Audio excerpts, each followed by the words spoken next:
Bueno, ahora vamos a ver la relación entre los microorganismos y la salud, algo que está desgraciadamente muy de actualidad. Los microorganismos son agentes productores de enfermedades infecciosas. Una infección se produce cuando un germen patógeno patológico, que puede ser una bacteria, un virus, un hongo, un protozoo, invade el organismo y se multiplica en él. Puede ser que lo haga en la superficie, en el exterior o en el medio interno del organismo. Se denomina microorganismo patógeno a aquel que produce una enfermedad, y oportunista a aquel que normalmente no actúa como patógeno, pero que puede hacerlo cuando el huésped presenta sus defensas disminuidas. Una enfermedad infecciosa es una enfermedad producida por la infección de un microorganismo. Y aquí tenemos epidemia, cuando una enfermedad afecta a un elevado número de individuos de una región. Por ejemplo, el COVID-19 empezó siendo una enfermedad epidémica en China. Pandemia es una epidemia distribuida ampliamente, incluso a nivel mundial, que es lo que ocurre ahora con el COVID-19, que se ha convertido en una pandemia. Y luego están las enfermedades endémicas, que se producen durante un largo periodo de tiempo en una determinada zona geográfica o población. Una zoonosis es una enfermedad que puede transmitirse de animales al ser humano. De nuevo, aquí podemos quizá estar hablando del coronavirus. Y la virulencia de un microorganismo es una forma de medir o mide el carácter patogénico del microorganismo, o sea, la capacidad que tiene de causar enfermedad. El COVID-19 tiene una virulencia muy elevada en algunos individuos, aunque sea bastante baja en otros. No se sabe muy bien por qué ocurre esto. Los microorganismos muchas veces producen enfermedades no por sí mismos o por su crecimiento, sino porque producen toxinas. Las toxinas causan daños en el huésped, y hay tres tipos fundamentalmente: las exotoxinas, que son proteínas generadas por el microorganismo patógeno que vierten al medio externo y que pueden atacar al ser humano. Aquí, por ejemplo, es destacable la neurotoxina del Clostridium tetani, que produce el tétanos. Las endotoxinas son lipopolisacáridos de las membranas bacterianas, de las gram negativas, que no vierten al medio, pero que al estar en la bacteria pues actúan sobre el huésped y producen la enfermedad.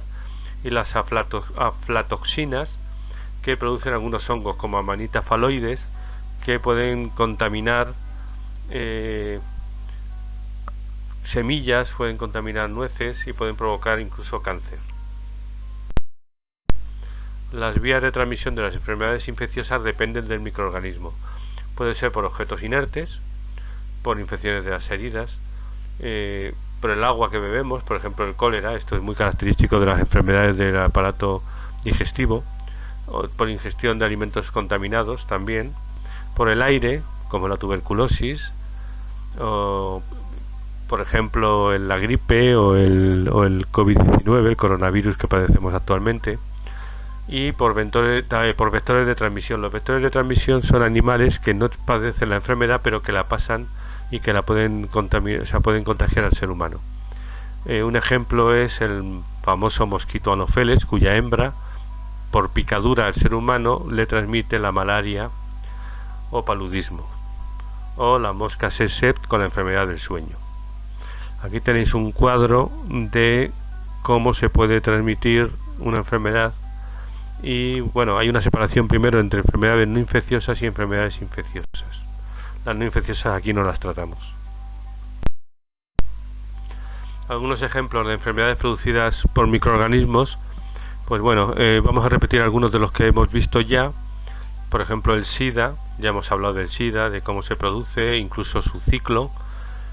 El SIDA se transmite fundamentalmente por vía sexual sanguínea de la madre al feto y produce un ataque del virus a los linfocitos TCD4+, precisamente porque estos son los que tienen los receptores a los cuales se une el virus para penetrar en las células. Las manifestaciones son inmunológicas, aparición de tumores, enflaquecimiento y ataque al sistema nervioso. El COVID-19 ya hemos visto que está producido por el SARS-CoV-2, que es un coronavirus que tiene como material genético ARN mensajero, pero mientras que el SIDA es un retrovirus, este no es un retrovirus porque no pasa por una fase de ADN, sino que es directamente el ARN el que se replica. La gripe, causado por el influenzavirus, que es un virus de ARN negativo, con envuelta y con varias cadenas, con una gran capacidad de cambio, de mutación. Por eso una persona puede tener gripe y volver a tenerla al cabo de los años, porque es un virus que cambia mucho. Otras enfermedades víricas son la viruela, varicela, hepatitis, bueno, ya las vimos en un documental anterior.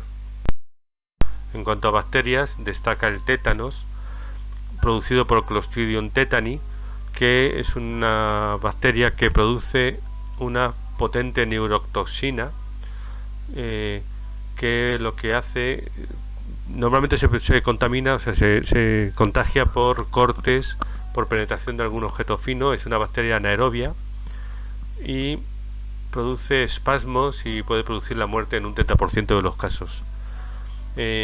Cuando se produce, por tanto, un pinchazo, lo normal es que al ir al médico te pongan lo que llaman la vacuna del tétanos, que en realidad no es solo una vacuna, sino que también es un suero, porque tiene el tozoide para que quedes, en caso de que no tengas la enfermedad, quedes vacunado, o sea, tu cuerpo reconozca y crea anticuerpos contra él, pero además tiene un suero con inmunoglobulinas antitoxina que permiten que en el caso de que sí que estés contaminado, no te afecte la toxina, para evitar que padezcas los espasmos e incluso la muerte.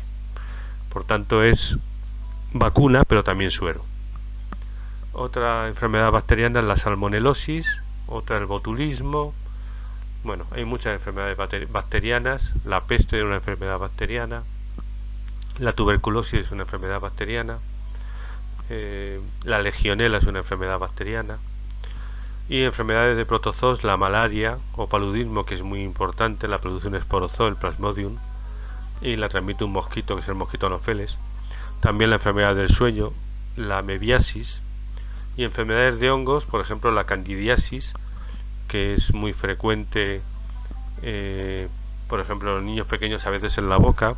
En las mujeres es un hongo que puede producir problemas vaginales, es muy fácil de tratar.